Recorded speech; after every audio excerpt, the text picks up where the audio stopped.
Greetings and welcome back to Switch to Linux. We have another supporters stream showing up here, and before I forget, let me go ahead and unmute everybody, and then we'll go ahead and greetings. We got Dan and Quint are on right now, and I'm not sure why in the world my thing went to that view. There we are. Now we're back to the better view.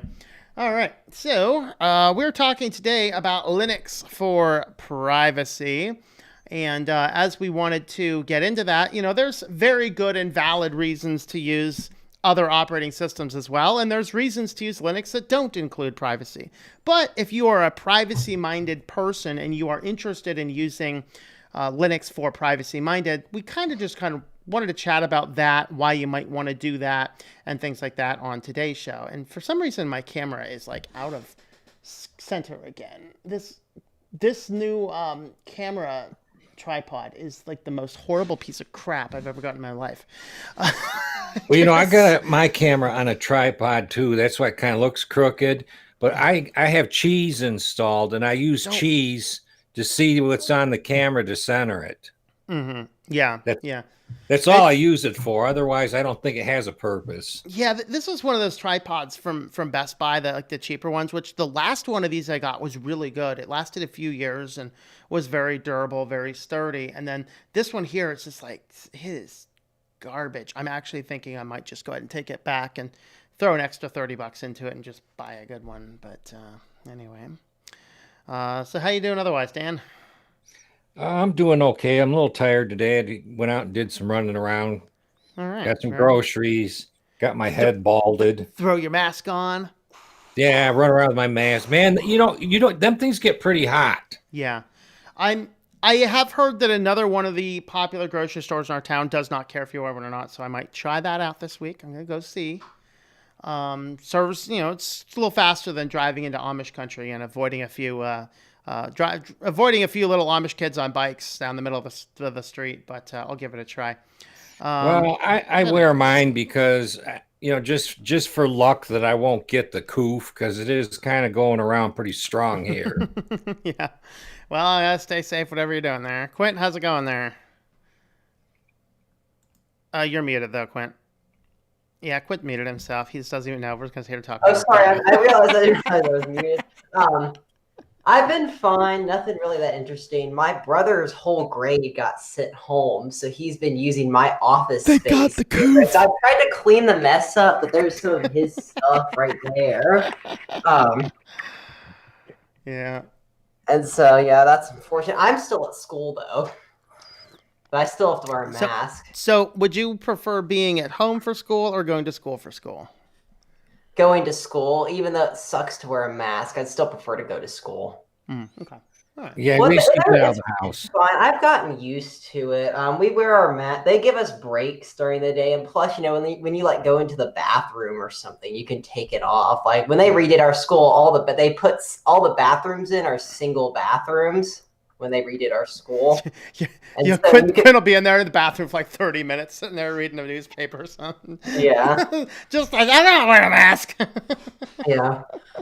It's pretty good, though, because it was just a complete coincidence that all this COVID stuff happened right after we built our new high school building. And so our new high school building has all the classrooms have their own like split air conditioning units where it's like, all of them have their own independent units. Mm-hmm. So there's no there's no HVAC system that's moving germs between classrooms. So do you think that this is a conspiracy theory? They all planned it and that's just not what's happening. What do you think? I don't think so. The reason they got all the split units for all the classrooms was because in the old high school building, the air conditioning absolutely sucked. Like it just didn't work. And it was one big system, but it just never worked. So that's why they decided to put the split units in. But it does help with COVID because no two classrooms share the same air. That's good. Well, so if they knew COVID was coming, they could have built the school with all these masks up in the ceiling. And yeah, it'd be like an airplane. Overt alert, all the masks would fall down. Like that's right. Yeah. It's like an airplane. Everybody, put your masks on. We just heard somebody has COVID and somebody coughed in the bathroom. Yeah, what they'll do, since I go to a pretty small school, the school's K through 12, and there's only about 300 students. It's a private school. It's not very big. My We had brother's more than grade that in our maybe only marching has band in high about school. 30 students in it. And so they're able, when somebody gets sick, they send the whole grade home. Yeah, Wow. yeah. All right, let's check in on the comments now. We got Jeffrey's on. Greetings. They have decided on the official Linux version release or not. If not, then it must not matter, right? I'm not waiting for an official. Is it Damon Lee Gang interested in hardening privacy? Try to watch. All right. Well, hopefully you made it back. Mufasa, Mufasa, Mufasa, Mufasa. All right, how's it going there? Greetings, Braylon Michael, Mike Hallis. Hi, you know what I'm talking. It's one of them days.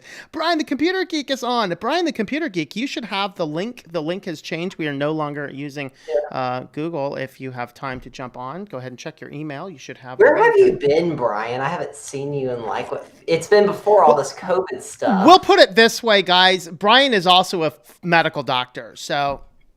Yeah. That Brian. Yeah, but honestly, he's been gone for so long. He's saying a lot of kind of crazy. Yeah, and there's that, and he's teaching and things like that. So he's got a lot going on. But if you want to jump on in, man, jump on in. That'd be awesome to have you. Also, how's the weather down there? It's probably not much different from here. You're the only other guy in the South. Yeah, it's getting cold up here. Anna Rita, greetings. How's it going there? See, Anna Rita, you should switch to Arch just because of Yay. I mean, just saying stream Yay chill time. I mean, Yay is a way to install packages on Arch. I mean, well, I guess Fedora does it. You should switch to CentOS 7 so you can use Yum. I am not going to discourage anybody from switching away from Linux Mint. I mean, Linux Mint still rocks. I mean, come on. You could use Yum if you went to CentOS 7. The default package manager is Yum. Ooh, yummy.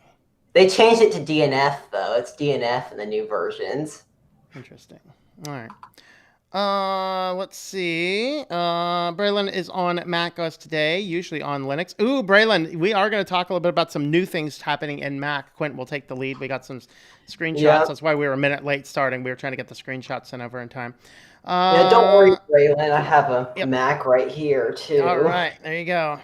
I have to wear a mask even on my own home daycare just because the government might come and visit you. Yeah, unfortunately. Someone with COVID farted. Deploy masks. Pesky government. Oh boy, young dudes can't. Am I frozen? No. I'm frozen. So I'm using the Jitsi app instead of using the Jitsi web browser, and when you use the app, which has advantages, it works better for how we're recording the show. But if I actually click on Jitsi to change something around, it freezes the guy. So if I click away from Jitsi, it brings them back. And so I just wanted to make sure I wasn't having any issues. Yeah, if I click on the Jitsi app, then it freezes people. So every time I change a screen, I have to click on them and then click away from it. So it's a little annoying, but it functions. Past few months have been hectic. Hope to rejoin soon. Weather is good. A little bit wet right now, of course. Tom wants you to use Arch. I'm not into it. No, stay on Linux Mint. Just stay on Linux Mint. It works. It's good. All right, over on Discord, apparently Google is worried about me. I switched to E, and about a month after using E, Google sends me an email with the places I've been for the last 3 years. But of course, not the last month. Ooh. Yeah, that would be a good one for you, Dan, is to try E, because it really does work well. And it does have a good unified ecosystem into it. I just can't stand E because the UI is just hideous. Yeah, it is. And well, the thing is, though, is that Dan is so used to Apple. And so it's basically the Apple UI. They built an Apple UI onto E. So One of the actual, in the FAQ of E, it actually says, I like the look of material design. Is E for me? And they're like, no, E is not for you. Sorry. Oh, that's right. You're one of those material design people. I forgot. Yeah. You can throw trebuchet on it, though, if you want. Even though if you still do that, the icons are still going to be the same. Yeah, that's true. All right. Let's go ahead and talk about Linux for privacy. So, of course, there are very good, valid reasons for using Windows or Mac as well. You might have to have a certain software package exactly as, part of a job or whatever else you're going to do. So, I'm not going to discourage you on this channel where we don't make fun of you for using Windows using Mac. Of course, we might in jesting, but it's never really serious. I'm here in a web design office. I have Macs, I have Windows, and mostly Linux. It was fun the other day. I had to call in. The guy's like, well, we're trying to get some remote desktop system working with the emails were broken. This is how stupid Microsoft is. It took us 5 days to track this down. So the guy was just not getting emails. So we're using Outlook for emails and then a remote desktop system to do QuickBooks, like Intuit account through all the bookkeeping stuff. And we're supposed to send emails to him, but since he uses Gmail and doesn't want to mess with having multiple email accounts, everything goes to his business Outlook account is supposed to go to his Gmail account. Outlook put in something about a year ago without telling anybody. Like, these guys are professional Outlook managers. They didn't know this setting was there until I figured it out by looking at some error logs. They changed something in their settings where if you are a corporate managed Outlook account, you have to have approval to forward your emails to an external domain. So all of a sudden one day, his emails just stopped sending altogether. And so we spent 5 days tracking this down. And then when we finally tracked it down, guess what? Me, the tech guy for the company, is not allowed to make the change. We had to track down the bookkeeper on her vacation because she's the account owner. This is how bad corporatism is. Okay, it's like, okay, I actually have an account as the IT administrator for the company, and I can't make an IT related change to fix the company's email. It's like... But anyway, the point being, I'm on the hair, and he's like, well, it could really help if I'm seeing the screen. I said, well, I'm on Arch Linux. If you can tell me how you can see my screen, I'll do it. He's like, I don't know how to do that. I'm like, okay, then. So, here's the better question. Which Outlook was it? The web-based Outlook. Okay. Yeah. So, and so basically they had it set to when an email is received, it's going to forward it on, but it's not going to keep a copy of the email. But since Outlook changed the setting, it was just bouncing the email, but no email would land in the inbox. And so nobody knew what the problem was. I finally told the guys, why don't you set the forwarder and keep a copy of the email in there? And then I get a bounce back. And then I'm able to track down the error log. And then I still had to convince them that it was actually not on Google's end. It's actually on your end. And by the end of the day, we got it fixed. It was like, But anyway, outside of people having to use a certain operating system, suppose you are most concerned about privacy, even if it means a little bit of inconvenience. This is why I switched to Linux personally, because I started to see the writing on the wall. I like Windows. I thought Windows is fine, but I'm not going to compromise my privacy for the purpose of using Windows. And so I see what they're doing with Windows 10, and I said, I need to make a change. Now, my Windows 7 computer is still here. When it finally stops working, and it's pushing on 12 years old now, so in theory, it's going to stop working sometime soon, I am ready completely to never have to use Windows again for development. I already have bridged the gap, and I have 2 dual systems set up. One of them pure Linux, one of them still using the Windows. Why do I still use the Windows one? I have software over there. I have a workflow over there. No big deal. I'm transitioning that workflow and the software and everything over to the other computer. But nevertheless, the thing is, though, is I saw the writing on the wall, and I said, I value my privacy such that even if I like how Windows functions, I'm not going to give up all of this data to them. And so I said, well, I really don't like the Mac UI, so let's go ahead and try Linux out. And ended up loving it and making a channel around it and a brand around it and all a bunch of other fun stuff around it. And then fun services like hosting my own Jitsi and hosting my own NAS servers and my own smart TV out of a dumb TV on Kodi. That's, for some reason, that video is still sent to the gulag.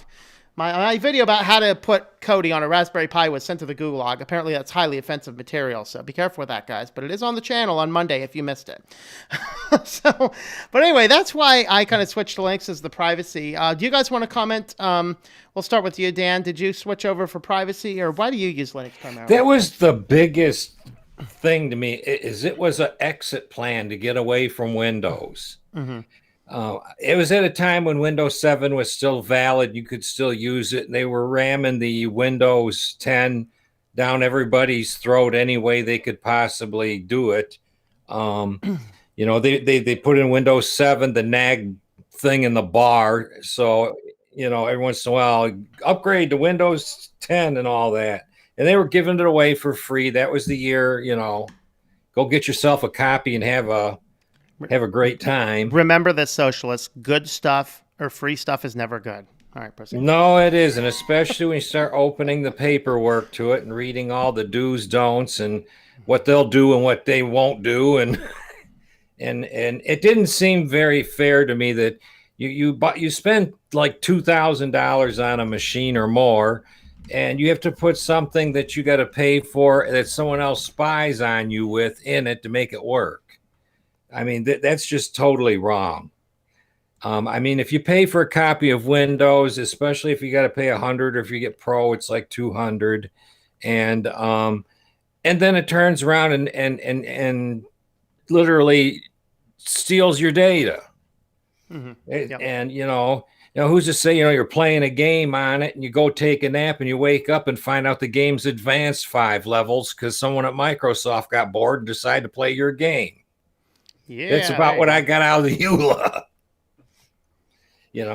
So I slowly migrated over to Windows to Linux. Sorry, Linux people.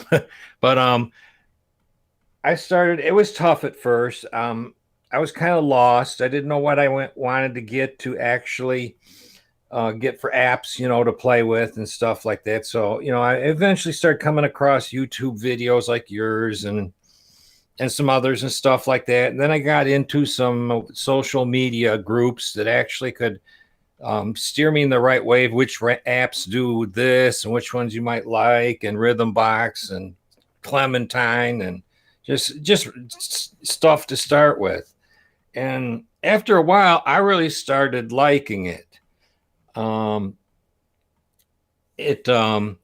put Tor, I installed Tor on the machine, and I use that from now and then for even additional privacy.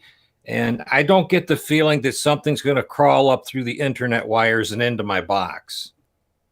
So, to me, yeah, there's a lot of privacy there. I like the idea that the Linux people, when they find something that's dangerous like that, they cap it almost immediately. That's better service. That's far better service than if you had to pay top dollar for it. But as far as that goes, that's the main issue with the privacy is you have a sense of security with Linux. Yeah. So I don't use pfSense and all the MicroPy stuff and everything else, and perhaps Quint could elaborate on that on his review, and if he uses that stuff. But I just hook the internet right to my computer and use it. Yeah. So for half of what you were saying, it took me half of your time talking, actually 3/4 of your time talking, to scroll through the Microsoft privacy statement, just as it relates to Windows. So the one you see today is not quite the same one that they were pushing when it was free. Yeah. It was much longer. Yeah, and there's all these learn more, so you have to drill in deeper. So it's set up there. We did look at some of the newer things as related to phones with the new phone apps, and they're saying they don't your device is where you can kind of see your text messages and things like that, but they say they don't send those on the servers. That may or may not be true, but you can kind of see the big part, I think, for me wasn't all that as much as the diagnostic data that absolutely had to be turned on, and you could not disable it. So let me find that part in the policy again here. Okay, so this is part of what we're talking about. The required diagnostic data. This is stuff that Windows does that you can't turn off. Now, there's ways to get around it, but they're not necessarily easy ways to get around it.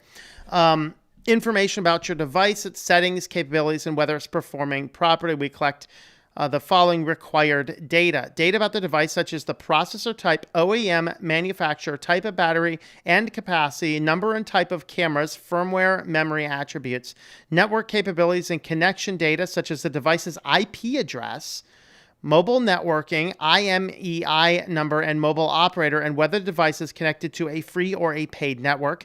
Data about the operating system and its configuration, such as the OS version and build number, region and language settings, diagnostic data settings, and whether the device is part of a Windows Insider program. Data about connected peripherals, such as model, manufacturer, and drivers and compatibility data, and data about the applications installed on the device, such as application name, version, and the publisher. They also say whether a device is ready for an update or whether there are factors that impede the ability to receive updates, whether updates complete successfully or fail, data about the reliability of diagnostic collection system, and basic error reporting stuff. See, these are all things like, okay, no, I don't really want you to have that data. And if that means, ooh, my system is not running as well, I guess my system don't run as well. But back to the application section. The application section also used to have a part in it that said if they found any malicious or not malicious, but uncertifiable or unregistered software or pirated software, they reserved the right to delete it. And I'm sure that's probably still in there at some point. Let's see if there's... I don't see anything explicitly... There's nothing in there explicitly about removing software, but it's still something that my guess is they are still able to do it. But that's kind of the point. Yeah, the point is it's my computer, and I get to choose whatever I want to do. And so when I started seeing these types of mandatory things that I can't turn off, I'm like, no, I'm not interested in that. And so I switched over to Linux mostly for privacy reasons. Now, like many people, I first switched to Ubuntu, and frankly, Unity was fine. I didn't hate it. I didn't love it. I didn't hate it. It wasn't exactly what I wanted, but I found Linux Mint was. It's the Cinnamon desktop is pretty much exactly what I like in my system. And so for me, it was the match made in heaven. I was able to build out a system, and it looks sleek, particularly my new web development computer based on Linux Mint 19.3. That thing is amazingly awesome and sleek, and I love it. It's this really nice system. So really that's really what pushed me over there, is the privacy end of things. Quint, if you wanted to jump in at this point and mention anything about why you switched and whatever else. Okay, so pretty much me switching to Linux was really like, I've explained this more in another video where we talked about like why we switched to Linux and stuff. But at first it was me just like, it was from like Raspberry Pis, like just like messing with Raspberry Pis and stuff. And that just led to me starting to mess with desktop Linux. And when I first just messed with it in virtual machines, I didn't really use it for anything like production. It was mainly just like a fun, cool thing to test out. But then I wanted to get it. The only computer I had then was a MacBook Air, which I don't have that computer anymore. But that was the only computer I had. It only had like 4 gigs of RAM. It wasn't a very good computer. And so I wanted to build it. I wanted to have to get a desktop computer, but I didn't want to run Windows. So I just decided just to put Linux on it. And that's also, it was really not privacy to Linux. It was Linux which started privacy for me. Then once I got into Linux, I got more into privacy, and that's when I did Lineage on my phone, and I did all my networking stuff, like my pfSense router and stuff like that. Very good. Yeah, I've been using a Mac since 2015, probably since like 2015, and there's definitely been I've seen some privacy stuff come over the past couple years. I think it started in El Capitan when they decided to add Sierra, or no, was it Sierra? Oh, it was Sierra, not El Capitan, which is when they decided to add Siri to Mac. That was the first like privacy thing, which luckily you can disable it, and you still can disable it. But then they started adding stuff like they added, I think this might have been like a High Sierra or Mojave thing. They added the advertising section in the system preferences, which I think Tom is pulling up a picture right now. What do you want to see? Which one do you want to see? The advertiser? The advertising one. The analytics and improvements one has been there for a long time. Okay, analytics improvements, advertising. Okay, I got it. Yeah. So they added this a couple releases ago. And so as you see here, I have it pulled up here. You can turn it off. Like it says limit ad tracking. Like there's that first thing there.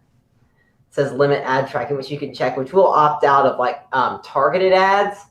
But you can't like turn ads off completely or anything, which this starts to feel a lot like Windows. Correct. Now, I'll jump in here for just a moment. You might have seen some people in the privacy sphere start talking about how Apple seems to be shifting what they're doing to be able to collect a lot of data. Basically, it looks as though they're gearing up to do the same thing that Google and Facebook does. They have all of this user data. They're not explicitly going to share it. So when we talk about Google and Facebook, whatever, sharing data, Facebook shares a little bit more data. Google doesn't share as much, but they make it available to use with their platform. It appears as though Apple is gearing up to do the same thing. These are the things that we started to see in the last version of iOS and now integrated into Mac.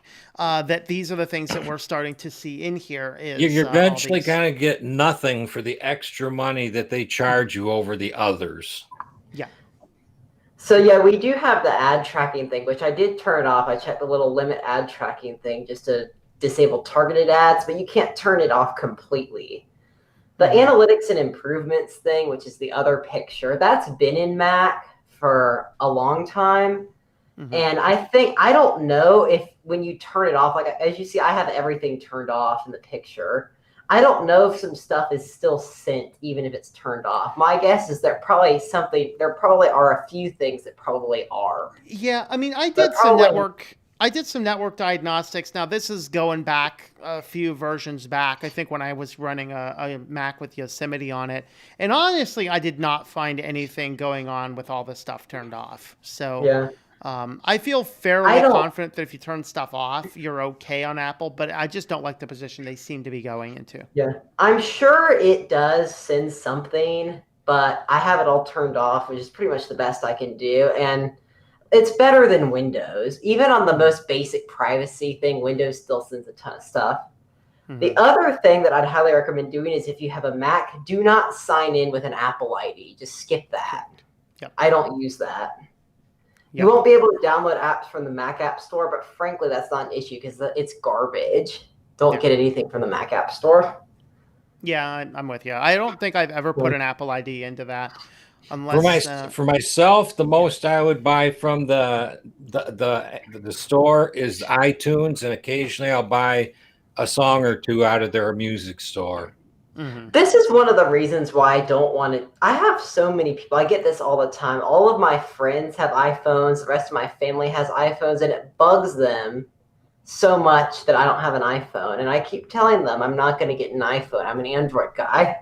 Yeah. And it's really just. It's stuff like the fact that you're required to sign in to download an app. Like even on Android phones, like with Google services, you can still skip the Google setup and just enable unknown sources. Yeah, and just download. Well, there's no other way you can do it and still maintain some kind of security in the store. That's why I don't like the iPhones, just because you can't opt out of that. There's no way to use your iPhone and download stuff without having to sign in with an Apple ID. Yeah, and that's the problem I have on the iPad, which I do have an iPad. Now, you sent me over a privacy policy. If you go back to the picture that says it's the privacy or the privacy one, the advertising one is which one it is. There's a thing, you see that little button at the bottom that says view ad information. Okay. Yep. If you click on that, that thing pops up. Okay, so we get this giant. So if you want to read that. No, not really. I ain't agreeing to it. All right, here we go. We'll go top to the bottom. All right, guys, we ready? This will take about 25 minutes. Hold on. Basically, it's designed to protect your information, enable you to choose what you share as it are delivered by Apple's advertising platform. May appear on the App Store, App News, and Stocks. Contextual information may be used to serve ads such as device information, keyboard language settings, device types, OS settings, mobile carrier, and connection type. Device location, if the location-based Apple ad system service is enabled, then your location may be used to serve you geographically relevant ads. Your precise device location is not stored by Apple's advertising platform. The profiles are not constructed from this information. To access the setting, go into Settings, Privacy, Location, Services, System Settings, Location-based Apple ads. Searches on the App Store. When you search the App Store, your query may be used to serve you a relevant ad. Apple News and Stocks. The type of article you read may be used to send you to the gulag. May be used to select appropriate ads. We create segments, which are groups of people who share similar characteristics, and use these groups for delivering targeted ads. Information about you is used to determine which segment you're assigned to, and thus which ads you receive. To protect your privacy, targeted ads are only delivered if 5,000 or more people meet the targeting criteria. I'm not going to read the rest of it, but it's going downhill dystopia from there. So, there's that. So if you're looking for privacy, if privacy is the first and foremost thing you're looking for, and that's kind of where I'm at, Linux is going to be your option. And before we get into the Linux options, there's a lot going on in the comments. I want to at least skim through them and say hello to folks. I know I saw Sleepy Eyes Vince jump in. Greetings, Vince. How's it going over there? How's it going down under? There's hard drive every other day, so I wouldn't worry about Outlook. There you go. Somebody asked, what's the temp in Louisiana? They have 75 to 80. Yeah, it's down to like 30 down here. It crashed overnight. Yesterday, it was like 75 degrees, and I got this one. It's like 30, 38. Yeah, it's pretty like much. 60. It's about like 64 outside right now. Yeah. Let's see. Good day, nerds. How's it going there, Vince? We also have creative people here and creative nerds. There you go. Blender runs so much faster on Linux than on Windows, I'm sure. Free food is always good. Tacos. Let's see. If something is free, either you or the data is the price. Yep. Privacy and open source comes out, but after mainly it was because Linux OS does things more logically and faster to use, and no product key is needed, so no activation. That's, yes. Is still free for download with its own keys. Yeah, I actually was just able to upgrade my Surface Pro from 8 to 10, and that's now my official in-office Windows 10 computer. That's the only one I'm running. Let's see. Sorry for Switch to Linux. Socialism works, and it's great, and it is popular. Nah. All right, let's see. After discovering Linux, I played with it in VMs for months, trying out different distros and apps. Mainly switched because Windows was too slow, and I generally like the way Linux works. Absolutely, yeah. Let's see. Switch to Linux claims socialism for the BLM protests. They are Soros' deep state, not socialism. That's a proxy cover. I didn't say anything about BLM. The only thing I said about BLM is I will consider joining BLM if the local police department doesn't stop investigating people having a party on football weekends. For crying out loud.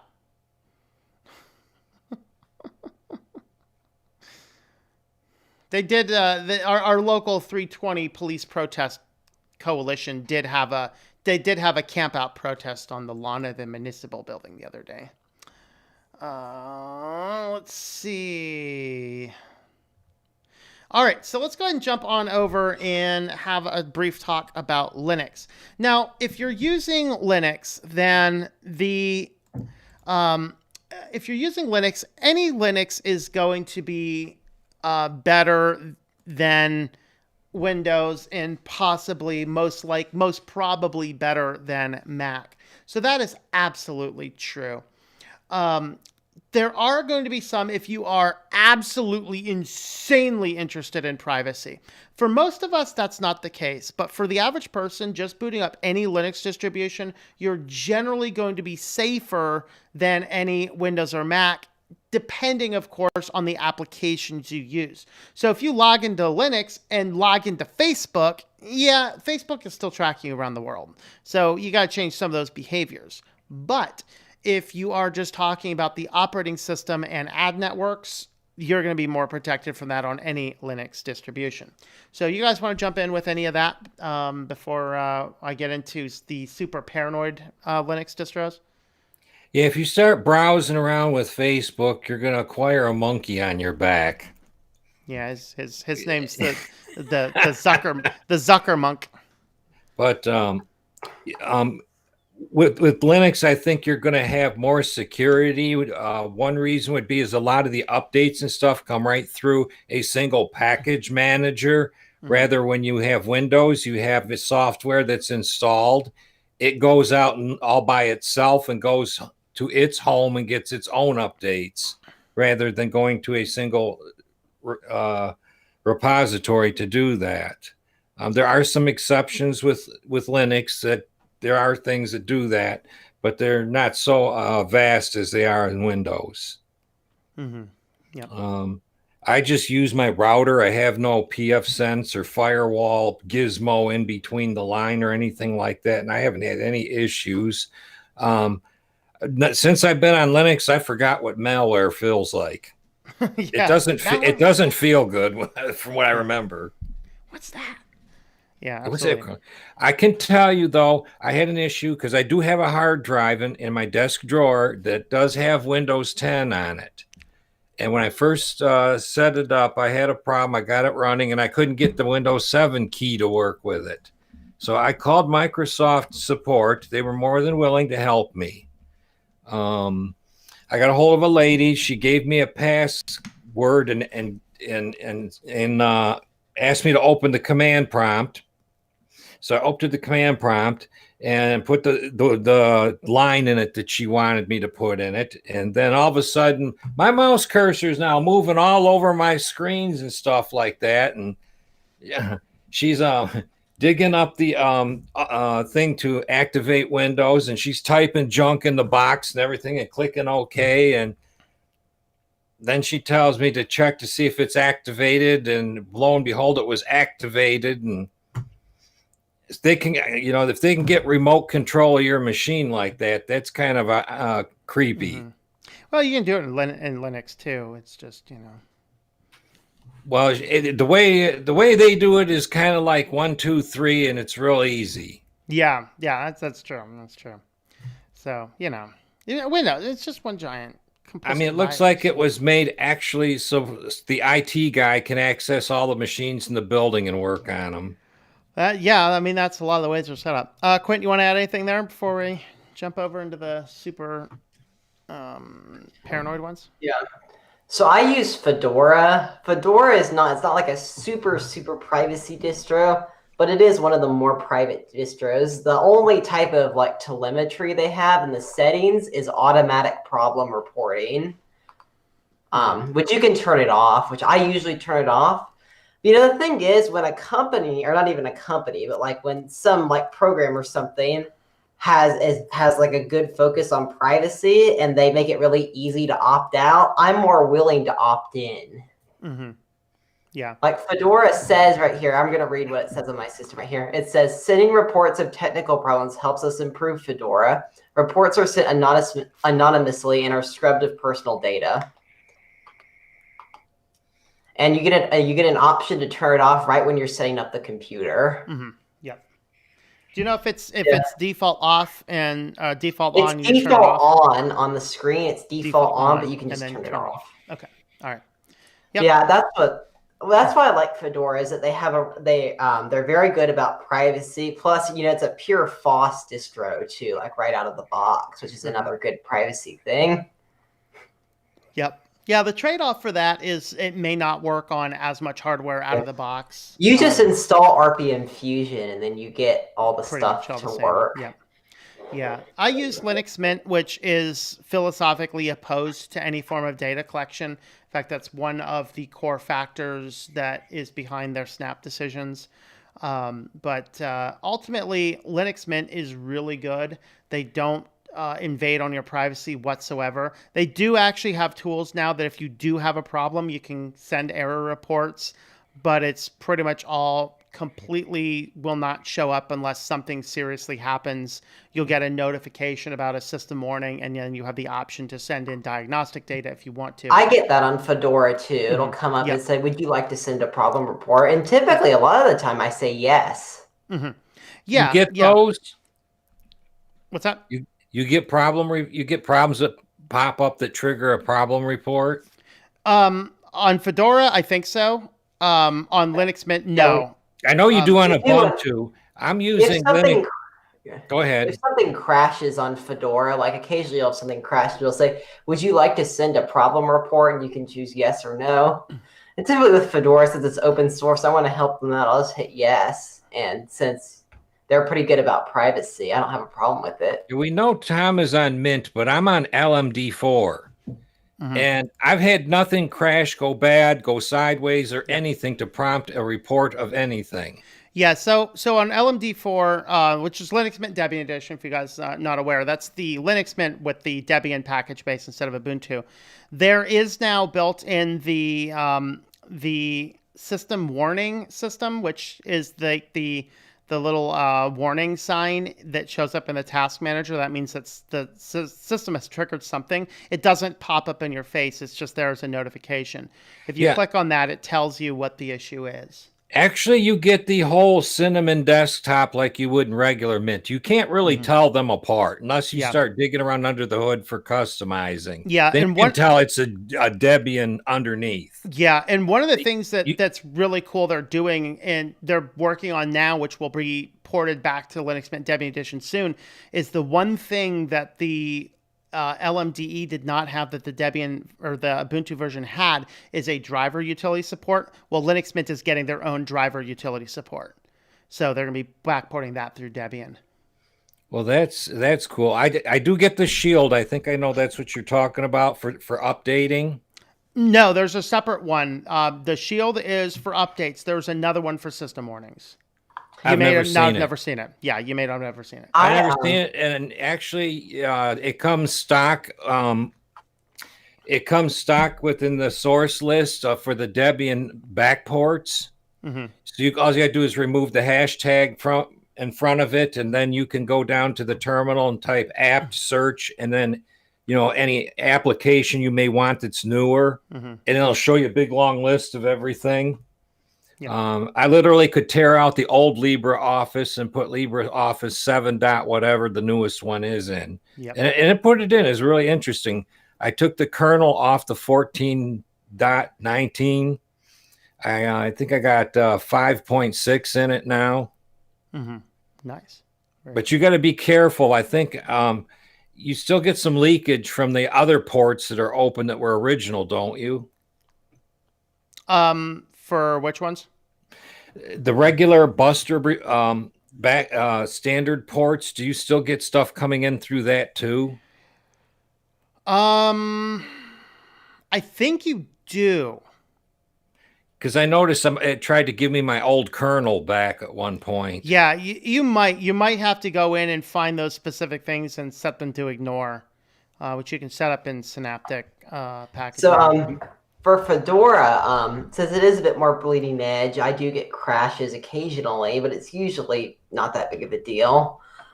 Fedora, though, this is kind of more of an update thing. You probably wouldn't like this at all, Tom. Fedora, the only way to do updates through the GUI is through GNOME software. Ouch.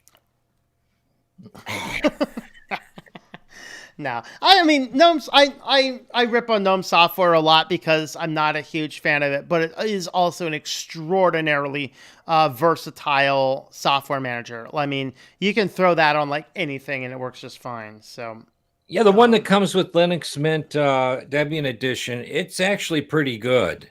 Especially if you're looking for something and you forgot what it's called or something like that. Yeah, that's the Linux Mint software manager, which is one of the best. That is really good. But if you're looking for something specific, it's probably best that with your backports being open to do the command line apt search thing. Yeah. I pretty much do all my updates through the terminal, with a DNF upgrade, so it doesn't really bother me. But GNOME software works fairly well. It's not as bad as it used to be. I think it works better on some things than others. It depends what the other end of the repository is like. Fedora, I think GNOME is designed Fedora is like the GNOME operating system, like it's completely stock. And so I feel like everything works just well on Fedora. That's GNOME. Mm-hmm.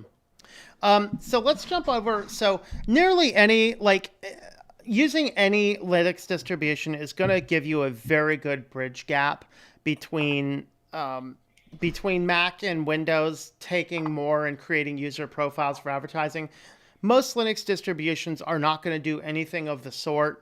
There's been some controversies throughout in a few different distributions, but for the most part, a Linux-based distro is going to be good. But if you're like, okay, I absolutely want privacy, and I'm going to do whatever I can for privacy, there are 3 Linux distributions that you want to look at. Now, there are more than just these, but these ones I'm going to pull out because they're the most known and the most tried, true, and tested. The first one of these is going to be Tails. So Tails is designed as a live system. It is designed to, you boot your system off of the thumb drive. It runs entirely in RAM. It saves nothing to the disk. You do have an option to build a persistent drive to store and save data. And that does include, you can install other software packages on it and save them on that persistent drive. And then those packages are only available if you log into it. This is really designed to be portable, so you can put it on a little keychain USB port, carry a Linux distribution around. It also routes all the network traffic through Tor. So it gives you that super extra layer of privacy. You just have to make sure when you're using something like Tor, you cannot log into any account. Like you can't log into a Google account, a Facebook account, any of those types of things that you use on a personal level, because it will immediately de-anonymize you. And then you're putting at risk everything that's going on. Outside of that, though, to make sure that you always are protected, it's going to change the nodes automatically every 10 minutes or so. And so Tails itself is an excellent option. It's not something you install onto your computer. It's something you put on a thumb drive and you boot off of that thumb drive when you happen to need it. Very temporary. You're going to have like 0 issues with malware getting on the thing, because as soon as you reboot the system, it's all dead and goes back. Now, if you're running on a virtual machine, you want to use Hunix. Hunix is designed exclusively by it's 2 separate applications, or 2 separate appliances you run in a virtual box. And one of them is a network node and the other one is a workstation. This one you can save information on. It's separate from your host machine. They've done a lot of really good things to protect your host machine, still rooting things either through Tor, or you can root through non-Tor settings as well. This one here is good to have on your system to boot into as a virtual machine, but you're not going to run it in course of your regular workflow, but it is good for virtualization. If you're looking for one to install on your hard drive, you want to go with Cubes. So Cubes is for a while. Yeah, Cubes is a distro that you install it to your hard drive, and then each profile that you're using, like each desktop that you're using, is completely isolated from all the other desktops. It sets up one VM within itself for a ClearNet internet connection. It sets up another one through a TorNet internet connection, so you can choose on your machine, do you want this particular machine to go through the internet directly for logging into Google and Facebook or whatever else, and then you take your other machines, route those through Tor. So on the same computer, you can have 2 separate windows open, one of them be logged into your personal things and the other one be completely browsing the internet anonymously through Tor. It also supports disposable VMs, so you can, if you get some suspicious email, you can literally pull up a disposable VM, check the email link, play around with them, screw around with the Indian scammer on the other end, and then just kill the machine. It just disappears into the ether and it's never seen again. So it black holes any bad stuff. This one is absolutely amazing. It's very complicated, and I'm pleased to say I will be doing some more tutorials on this now that you guys have funded me getting a capture card. That's really why I haven't done Cubes tutorials in a while, because it's very difficult to capture video off of it, but with a capture card I can do it. So these are the 3. One note about Cubes, I believe you need more than just a regular amount of RAM with Cubes. I've actually run it perfectly fine on my laptop with 8 gigs of RAM. Yeah, I was going to say 8 gigs is probably the minimum. Yeah, you don't. It takes a ton of RAM because every single thing is its own separate virtual machine, and so it does take a lot of RAM. But really, I mean, the Dell Inspiron that I have, what is it, 4700 or something, 8 gigs of RAM, i5 from, I think it's a 5th generation i5. That thing runs cubes perfectly. That's actually where I'm going to be installing it. So that's kind of those are kind of my take on the super privacy ones. If you guys want to jump in on any of those three, anyone have any comments on those?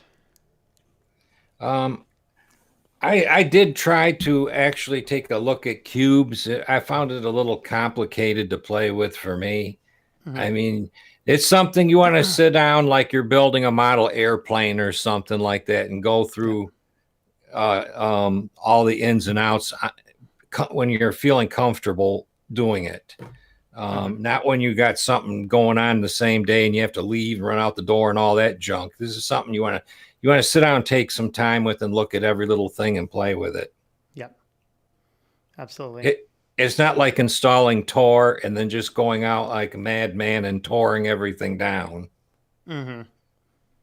You're just touring through the internet with that. You know? Yeah. All right. Quint, do you have anything to add about any of these three here? I don't have any experience with any of those distros, so I don't really have anything to add. Cubes looks interesting because Cubes is actually based on Fedora. Yeah, there's I think with 4 they went with straight Fedora. I actually did some tutorials on Cubes 3, which you have the choice of Debian or Fedora. And I think what I might do is I might go ahead and see if I can put Debian back on it, which I think they have easy instructions if they didn't put it back in by now. I think Debian and Fedora and Cubes is actually the model that you use to build your VMs with. Correct. Yeah.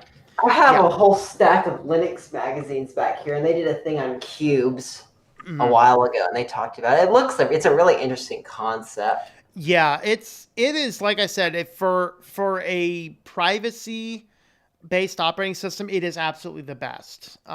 So what I'm actually going to do here is my traveling work laptop it's still running 18.3 Linux Mint 18.3, and it's taking forever to boot because it started at like 17.1 or something, and it went through all these upgrade paths.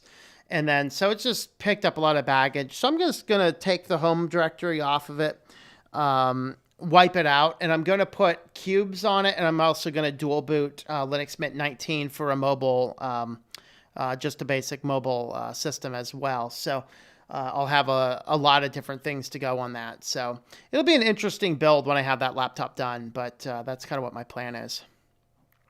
So those are my thoughts. Anyone's final words? We got like 5 minutes left if we want to wrap up. Let me jump over to Discord real quick as well, because I think other people have talked about hunix over there as well. CompuLab, who's that? Somebody's saying, Portal is saying, Linux Mint, you should check their partnerships. And there's a big picture of CompuLab. Who's that? Should I be concerned about CompuLab? No idea.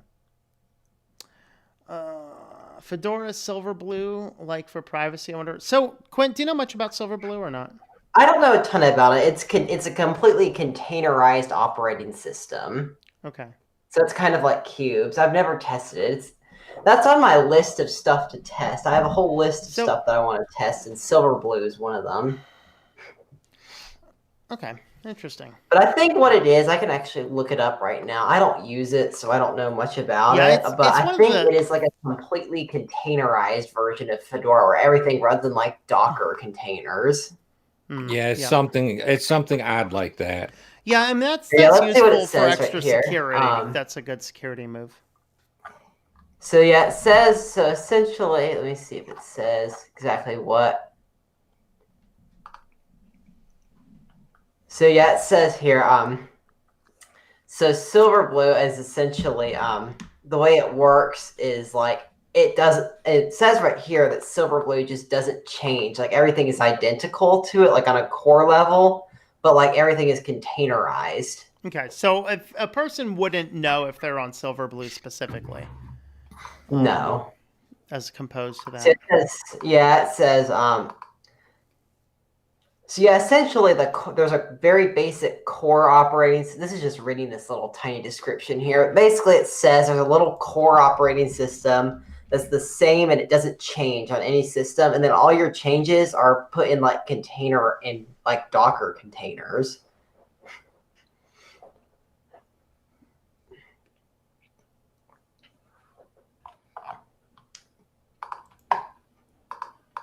Yeah, that's kind of been out now for like 8 months to a year.